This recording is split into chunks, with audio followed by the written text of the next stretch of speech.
Bonjour, recherchez l'information numérique. Qu'est-ce que l'information numérique?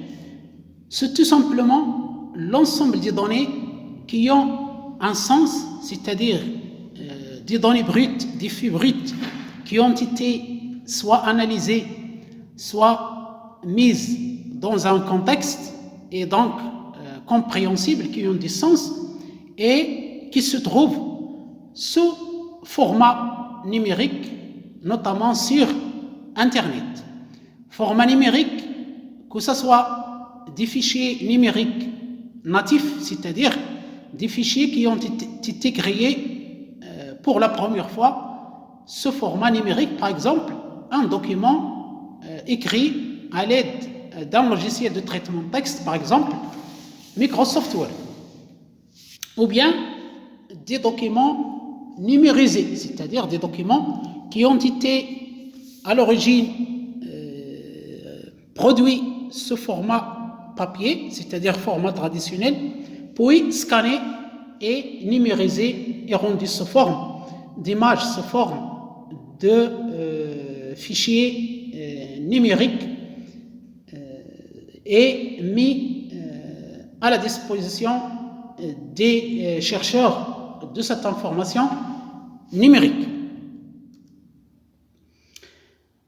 Pour rechercher cette information numérique, le meilleur moyen, c'est le web, c'est rechercher sur Internet, qui est le réseau, comme vous savez, le réseau mondial, un ensemble de serveurs, un ensemble d'ordinateurs qui contiennent ces informations et qui sont connectés à l'aide de moyens de télécommunication, le réseau téléphonique, le réseau optique, c'est-à-dire la fibre optique, les sans fil, les réseaux sans fil, les satellites, etc. Et donc chaque personne qui possède un ordinateur ou bien un smartphone, un téléphone smart, aussi un modem qui est un appareil qui permet de relier l'ordinateur à la ligne téléphonique et donc convertir les données numériques en données qui se transmettent sur la ligne téléphonique ou bien sur les fibres optiques. Et vice-versa, les informations qui arrivent des réseaux téléphoniques vont être converties par cet appareil, le modem, en données numériques qui peuvent être lues par l'ordinateur. Un ordinateur, un modem et un numéro d'accès à l'Internet, c'est-à-dire une adresse IP. Si vous avez ces trois choses, vous pouvez vous connecter sur Internet, c'est-à-dire le réseau des réseaux, et recevoir les informations numériques instantanément et aussi les envoyer. Informations sous forme de texte, sous forme de son, d'images, de vidéos, bref, des données multimédia et qui sont produites et stockées dans n'importe quelle partie du monde. Mais avant toute recherche sur Internet, il faut se poser des questions pertinentes au préalable. Se poser 3 questions. Première question, qu'est-ce que je cherche exactement? La nature de l'information recherchée, c'est-à-dire quoi? Est-ce qu'il s'agit d'une adresse, par exemple? Est-ce qu'il s'agit de données statistiques, des chiffres? Est-ce qu'il s'agit d'articles de presse? Quelle est la langue que je souhaite trouver cette information recherchée, etc. Donc, l'objet de ma recherche, c'est quoi?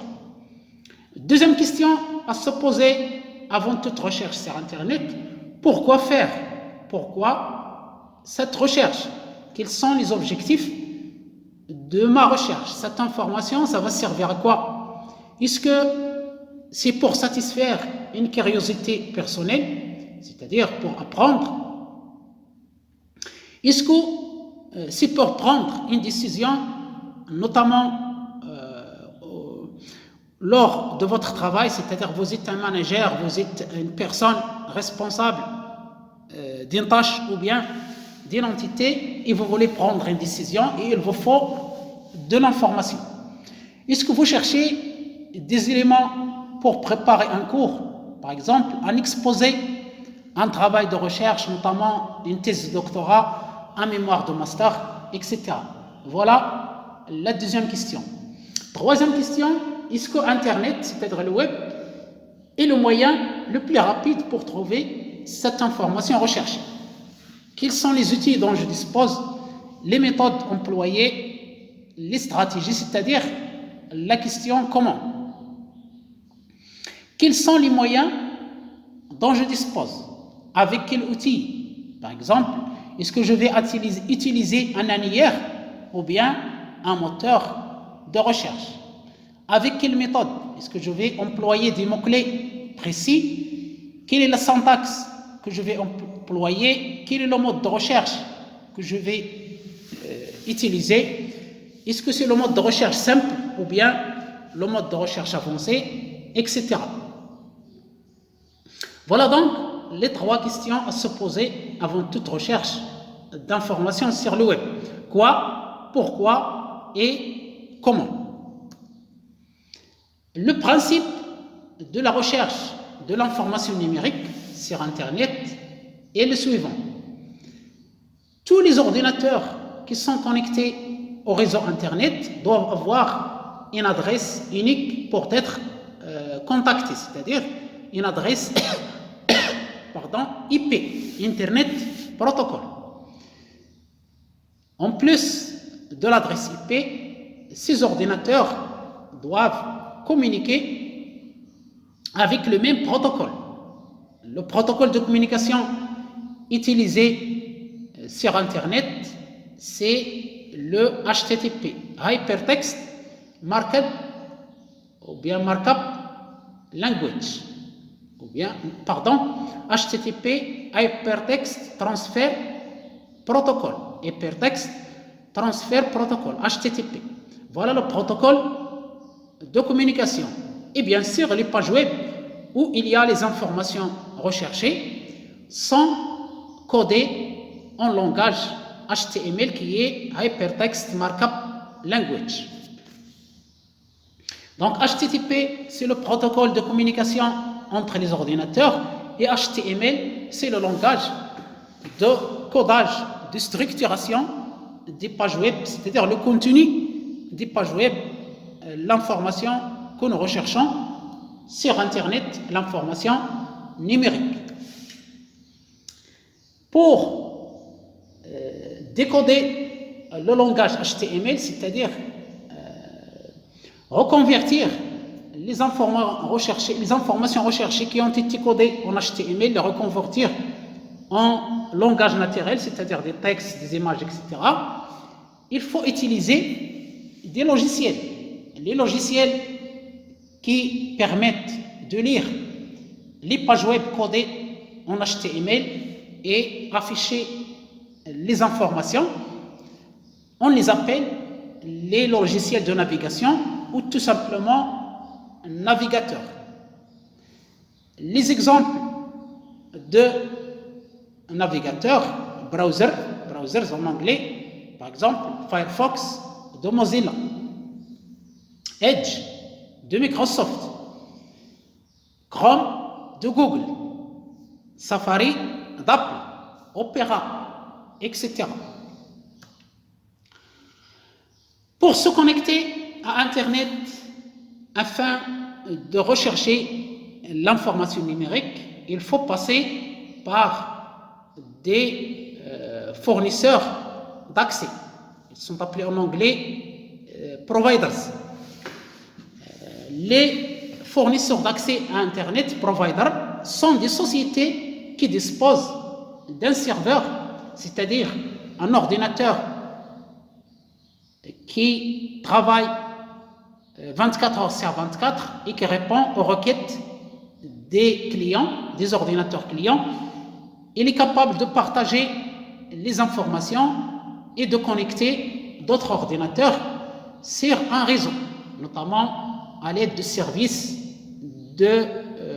d'octroi d'adresses IP, par exemple DHCP, de services d'annuaire, c'est-à-dire conversion adresse IP et nom de domaine, par exemple le service DNS de Windows, et qui ont loué un certain nombre de lignes aux agences, c'est-à-dire ces sociétés, ces providers, ces fournisseurs d'accès, louent un certain nombre de lignes aux agences de téléphone afin de permettre à des clients, que ce soit des entreprises, des organismes, que ce soit des personnes privées, c'est-à-dire des particuliers, qui disposent des matériels nécessaires de se connecter sur le réseau Internet, moyennant le paiement d'un abonnement mensuel ou annuel. Donc, pour se connecter à Internet, en plus d'un ordinateur,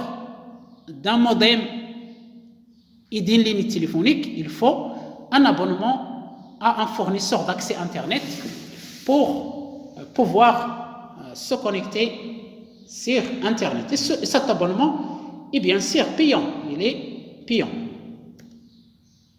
Lors d'une connexion à Internet, le fournisseur d'accès, le provider, nous donne provisoirement une adresse IP, c'est-à-dire un numéro d'accès que nous gardons durant toute la durée de la connexion. Les ordinateurs sur Internet communiquent entre eux à l'aide d'un ensemble de protocoles, dont le protocole TCP/IP. TCP, c'est pour le transport des données, transfert control protocole, et IP, c'est pour les adresses IP, Internet Protocol. Donc, IP, le protocole IP, utilise des adresses numériques que l'on appelle adresse IP, @IP. Chaque ordinateur connecté à Internet possède une adresse IP donnée par le fournisseur d'accès, en plus d'une adresse physique de la carte réseau qu'on appelle l'adresse MAC. Pour se connecter à un ordinateur sur Internet, c'est très compliqué d'utiliser les adresses IP, c'est-à-dire un ensemble de chiffres, que ce soit IPv4 ou IPv6. C'est pourquoi il est plus pratique, plus simple d'utiliser un nom de domaine qui est facile à retenir et à communiquer au lieu d'une adresse IP. Par exemple, il est plus facile de retenir le nom de domaine google.com au lieu de retenir l'adresse IP 142.250.200.228. Et le rôle des services ou bien des serveurs DNS, Domain Name System, est d'associer un nom de domaine à une adresse IP, c'est-à-dire c'est un répertoire qui vous donne l'adresse IP si vous lui donnez le nom de domaine, ou bien le nom de domaine si vous lui donnez une adresse IP. Il fait la conversion adresse IP, nom de domaine. Passons maintenant à l'adresse web URL. URL, Uniform Resource Locator, c'est l'adresse unique qui permet d'accéder à une page web à partir de la saisie de cette adresse dans la barre d'adresse d'un navigateur, par exemple Google Chrome. L'URL est appelé l'adresse web d'une page. Il est composé de 4 parties. Par exemple, l'URL https www.google.com est composé de premièrement, HTTPS, c'est-à-dire le protocole de communication pour accéder à ce site web. Ici, nous avons Hypertext Transfer Protocol Secured, c'est-à-dire sécurisé, qui a un protocole de cryptage, de hachage pour crypter les données et assurer la sécurité de l'information sur Internet. La deuxième partie, 3W, World Wide Web, c'est la norme pour les sites web. Troisième partie, c'est le nom de domaine des sites web, par exemple Google. Et enfin, la quatrième partie de l'adresse URL, c'est l'extension des noms de domaine, .com ou bien .org ou bien .fr, etc. L'URL, ici, dans la recherche de l'information, est très important et permet d'analyser les résultats trouvés lors d'une recherche. Une page de résultats s'affiche, par exemple, sur Google Chrome, et on peut évaluer la pertinence de notre requête, c'est-à-dire est-ce que les résultats obtenus sont suffisants, est-ce qu'ils sont pertinents, en analysant tout simplement les adresses URL des sites proposés par le navigateur employé. Les adresses URL indiquent le pays d'origine du site, c'est-à-dire est-ce que c'est un site français qui se termine par .fr, est-ce que c'est un site libanais par LB, est-ce que c'est un site marocain .ma, etc. Deuxièmement, à quelle catégorie appartient ce site? Est-ce que c'est une institution officielle, par exemple .gov? Est-ce que c'est une association ou bien une organisation, par exemple .org? Est-ce que c'est une entreprise commerciale, par exemple .com? Est-ce que c'est une université, par exemple .ac, etc., etc. Donc, cette adresse URL est très importante dans l'analyse de la pertinence des résultats de recherche envoyés par le navigateur. Maintenant, nous obtenons notre information recherchée, l'information numérique. Il faut l'évaluer. Pour évaluer l'information affichée par une page web, il faut examiner plusieurs points. D'abord, l'auteur de la page web ou bien du document. Qui est l'auteur des documents? Qui? Est-ce que l'auteur est identifié? Est-ce qu'on peut le contacter? Est-ce que c'est un spécialiste du domaine? Est-ce qu'il parle au nom d'une institution ou bien à titre personnel? C'est la responsabilité de cet auteur. Deuxième point à évaluer, la nature du site. Quoi? S'agit-il d'un site institutionnel, associatif, commercial?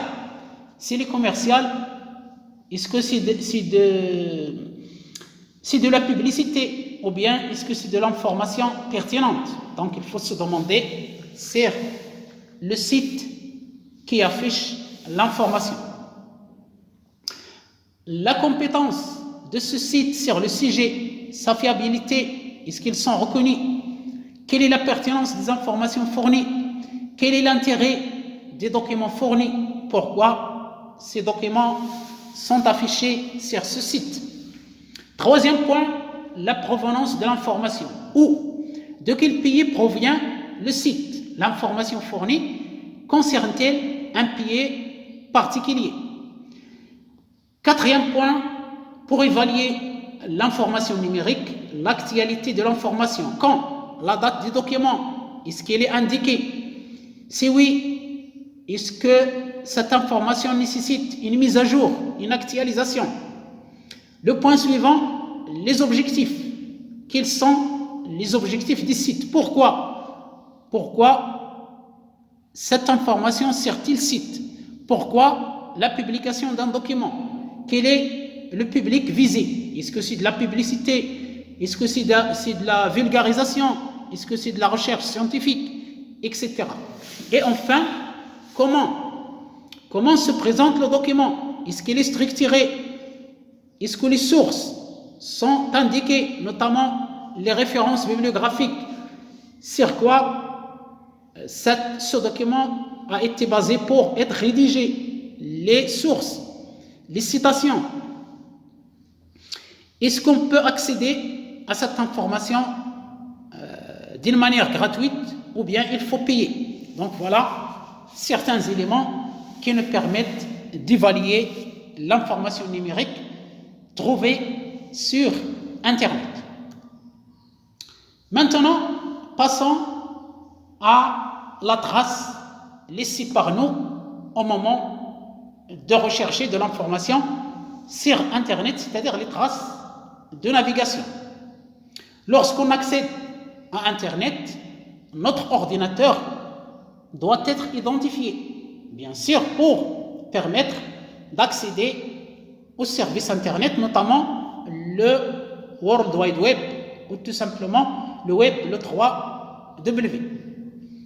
Par conséquent, tout ce que nous faisons sur Internet, toutes nos actions que nous allons réaliser sur Internet laissent des traces, ils laissent des preuves. C'est ce qu'on appelle l'historique, notre historique sur Internet. Chaque fois qu'on se connecte à un site web, ce site peut identifier notre adresse IP de l'ordinateur, le fournisseur d'accès qui nous a fourni l'accès à Internet à l'aide d'un abonnement, le système d'exploitation utilisé, est-ce que c'est Windows, est-ce que c'est Linux, est-ce que c'est Android, est-ce que c'est Apple, est-ce que c'est iOS, et quelle est la page qui nous a conduit jusqu'à ce site web. Donc, il faut connaître, il faut savoir, il faut être au courant que notre navigation, notre recherche de l'information numérique sur Internet laisse des traces. Passons maintenant au logiciel qui nous permet d'effectuer des recherches sur Internet. C'est ce qu'on appelle le navigateur web, le browser.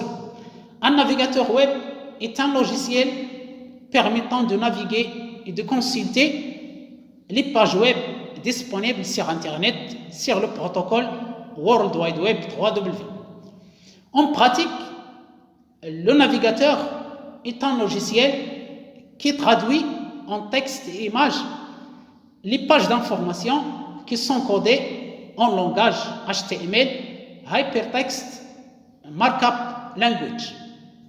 Il existe bien sûr de nombreux navigateurs web, mais les plus connus sont Firefox de Mozilla, Edge de Microsoft qui a remplacé Internet Explorer, Google Chrome de Google et Safari d'Apple.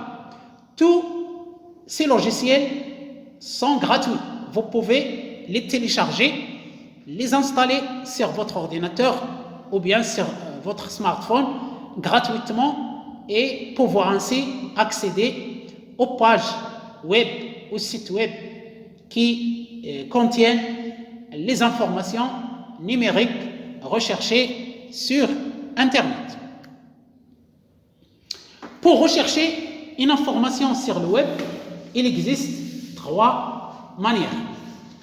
Premièrement, on connaît l'adresse du site web, donc on va saisir directement l'adresse URL dont nous avons parlé il y a quelques instants dans la barre d'adresse du navigateur. Par exemple, si on veut aller dans le site Microsoft pour rechercher par exemple les nouveautés d'un logiciel Microsoft, on peut taper directement sur la barre d'adresse de Google Chrome, par exemple, www.microsoft.com, et nous allons accéder au site officiel de la société Microsoft et nous allons chercher les nouveautés sur le logiciel que nous souhaitons. Par exemple, SQL Server,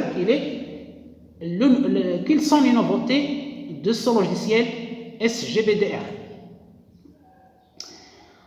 Deuxième méthode de recherche de l'information numérique, on ne connaît pas l'adresse du site web, alors on utilise un moteur de recherche où on tape les mots-clés qui caractérisent l'information recherchée. Par exemple, nous ne connaissons pas le site, l'adresse de la société Microsoft, www.microsoft.com, mais nous voulons rechercher les nouveautés de Microsoft SQL Server. Donc on va taper sur Google, sur le moteur de recherche Google, nouveautés Microsoft SQL Server, et nous allons obtenir les résultats de notre recherche. Troisième méthode de recherche de l'information numérique, nous n'avons pas d'adresse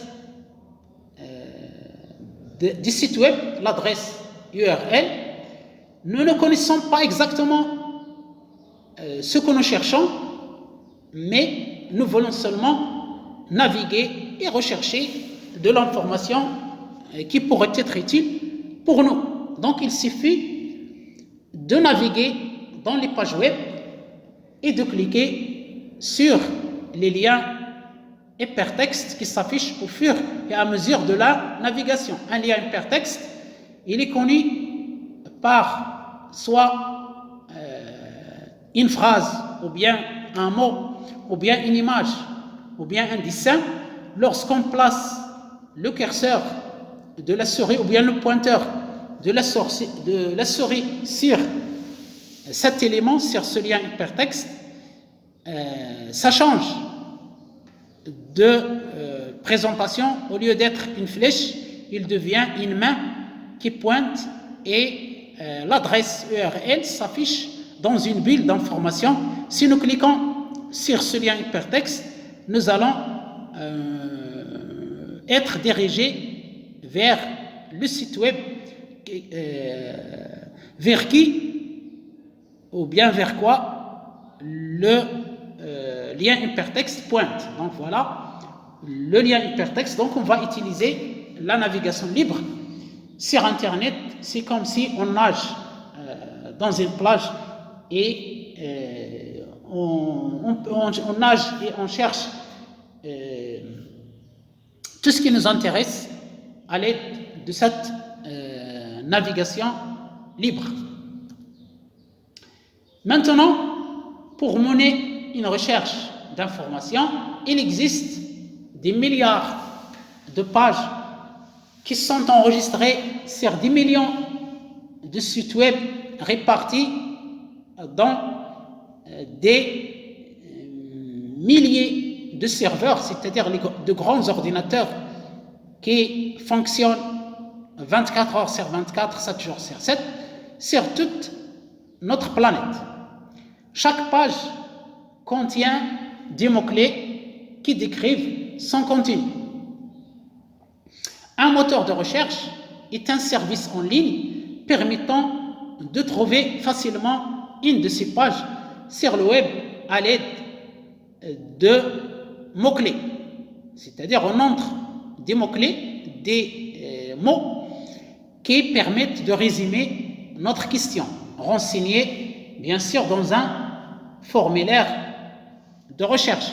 Par exemple, nous cherchons de l'information sur la recherche avancée de l'information sur Internet.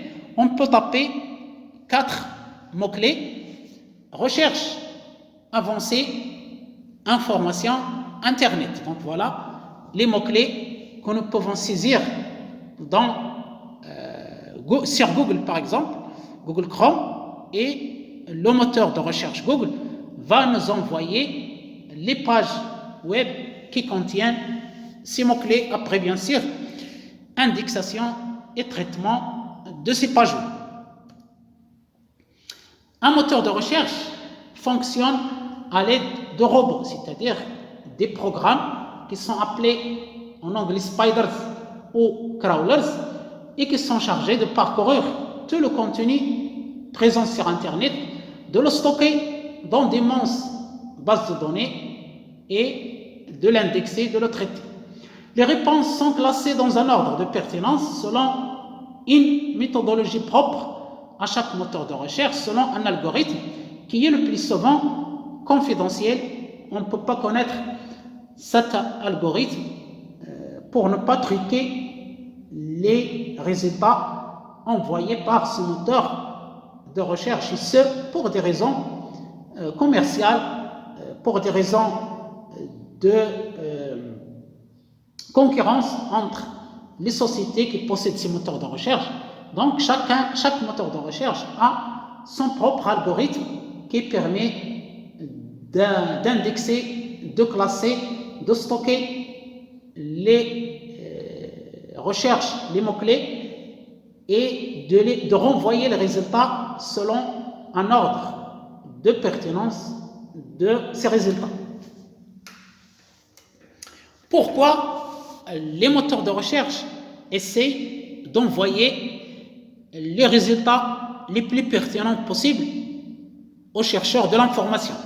C'est bien sûr dans le but d'attirer le plus d'utilisateurs, le plus de visiteurs pour vendre plus de publicité. Si nous utilisons tous, par exemple, le moteur de recherche Google, il va être bénéfique pour la société Google parce qu'il va vendre plus de publicité lors de l'affichage des panneaux de publicité sur ce moteur de recherche que nous utilisons, et nous deviendrons des consommateurs de publicité, et Google va gagner bien sûr en vendant les espaces réservés à cette publicité aux entreprises, aux sociétés commerciales qui veulent faire de la publicité à leurs clients, à leurs consommateurs potentiels. Parmi les principaux moteurs de recherche qui sont les plus utilisés dans le monde, il y a bien sûr Google, il y a Bing, il y a Yahoo, il y a Quant, etc., etc. Donc, Google Chrome, c'est un logiciel de navigation, c'est un navigateur, un browser, et Google tout court, c'est un moteur de recherche qui est affiché par Google Chrome. Et bien sûr, Google tout court, c'est aussi la société qui possède tous ces logiciels. Google Chrome, le moteur de recherche Google, le service cloud, Google Drive, etc., etc., la suite bureautique, Google Docs, etc. Donc, il y a le navigateur et il y a le moteur de recherche qui permet de rechercher les informations sur Internet à partir de mots-clés. Google Chrome, le navigateur, par exemple Google Chrome, permet de traduire les pages web écrites en langage HTML en langage naturel, c'est-à-dire des textes et des illustrations, des images. Voilà donc pour la recherche de l'information numérique. Passons maintenant au TP. Comment effectuer une recherche simple ou bien une recherche avancée en utilisant un navigateur web, par exemple Google Chrome.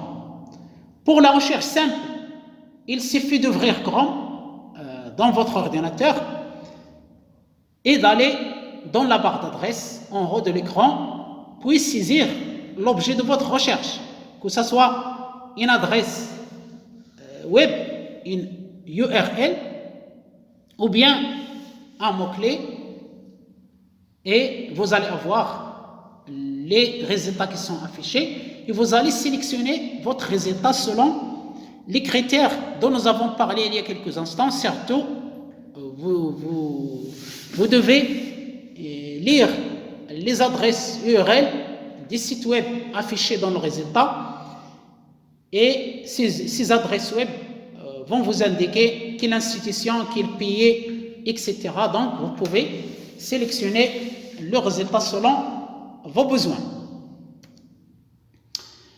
Voilà pour la recherche simple. Par exemple, je veux faire une recherche. Qu'est-ce qu'une recherche avancée? Je peux taper recherche avancée dans l'adresse où on met les adresses URL dans le navigateur qui est en haut. Voilà, ou bien taper dans le moteur de recherche Google les mots-clés que nous voulons. Nous pouvons aussi effectuer une recherche vocale, c'est-à-dire parler à Google Chrome, parler, en appuyant sur le bouton haut-parleur ou bien microphone, par exemple micro, l'icône micro qui est en bas. Ici, la flèche verte en bas indique l'icône de la recherche vocale, ou bien on peut rechercher par image. On peut donner une image et rechercher par cette image. Donc, Google essaye d'employer l'intelligence artificielle, IA, pour diversifier les méthodes de recherche et ne pas se limiter à taper des textes. On peut bien sûr parler, la voix, on peut rechercher à l'aide d'une image, etc. Passons maintenant à la recherche avancée qui permet de préciser une requête et permettre aux liens les plus pertinents de remonter dans les premières pages. On indique comment les termes doivent être cherchés, quelle est la langue qu'on peut afficher, la date des documents, le type de fichier, par exemple les PDF seulement. On peut limiter notre recherche à un domaine spécifique ou bien à un site spécifique. Par exemple, seuls les sites des organisations, des associations, organismes internationaux.org ou bien EDI, éducation, ou bien gouvernement, ou bien google.com. Donc, on peut limiter notre recherche à un site spécifique. Pour accéder à la recherche avancée, vous tapez recherche avancée dans Google Chrome et vous allez avoir son lien, vous cliquez sur ce lien, soit vous allez dans paramètres et en bas, vous allez cliquez sur recherche avancée et vous allez avoir le résultat suivant. Recherche avancée, vous pouvez taper les mots suivants, par exemple, recherche avancée, ou bien ici terrier tricolore. Vous pouvez aussi faire la recherche par un mot ou bien une expression exacte en le mettant entre guillemets, par exemple terrier. Vous pouvez choisir l'un des mots suivants en employant l'opérateur OR ou bien OU en français OR, c'est-à-dire que ce soit le premier mot ou le deuxième mot, par exemple miniature OR standard. On peut exclure des mots spécifiques, par exemple on va employer moins, le signe moins, c'est-à-dire il ne faut pas afficher par exemple les résultats où il y a rangeur ou bien où il y a Jack Russell par exemple. On peut aussi saisir des nombres compris entre, par exemple, lorsqu'on place 2 points entre des nombres, on peut par exemple afficher les nombres compris entre 10 et 35 kg. On peut ajouter l'unité de mesure entre 300 et 500 dollars US, entre l'année 2010 et 2011, etc. La suite de l'écran de la recherche avancée, en bas, on peut affiner ensuite la recherche par langue. Est-ce que c'est toutes les langues ou bien seulement l'anglais ou le français, etc. Quelle région nous souhaitons la dernière mise à jour, indiquer la date. Site ou domaine, on peut par exemple mettre wikipedia.org ou bien les sites qui ont l'extension .ac, c'est-à-dire académie, ou bien .edu. On peut mettre l'endroit où les termes apparaissent. Par exemple, est-ce que c'est dans la page entière, ou bien dans le titre de la page, ou bien dans l'adresse web, ou bien dans les liens vers d'autres pages recherchées. On peut fixer ou bien préciser le type de fichier. Par exemple, le format PDF, le format PPT, PowerPoint, le format texte, etc. Et aussi le droit d'usage, c'est-à-dire est-ce que nous avons la possibilité d'utiliser les documents retrouvés ou bien ils sont protégés par un droit d'auteur. Il faut l'autorisation de leur auteur pour être utilisés. Et tout en bas, vous pouvez également rechercher des pages similaires à une URL, rechercher des pages que vous avez consultées, utiliser des opérateurs dans le champ de recherche, personnaliser les paramètres de recherche. C'est tout en bas à gauche. Enfin, il y a la recherche académique, c'est-à-dire la recherche d'articles et de travaux de recherche où il n'y a pas de publicité, et ça grâce au moteur de recherche Google Scholar. Scholar, c'est-à-dire éducation, école, université, collège. Google Scholar est un moteur de recherche de Google, bien sûr, qui recense les documents à caractère universitaire ou scientifique.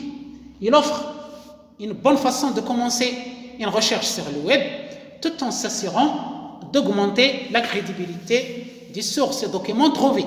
La recherche avec Google Scholar, ce n'est pas comme la recherche avec Google, tout court, c'est-à-dire le moteur de recherche Google. Il y a une grande différence. Google, il affiche tout, c'est-à-dire toutes les publicités, tous les sites sponsorisés, tous les types de documents. Ici, dans Google Scholar, les résultats affichés par Google, ce sont tout simplement des documents à caractère pédagogique, à caractère universitaire et scientifique.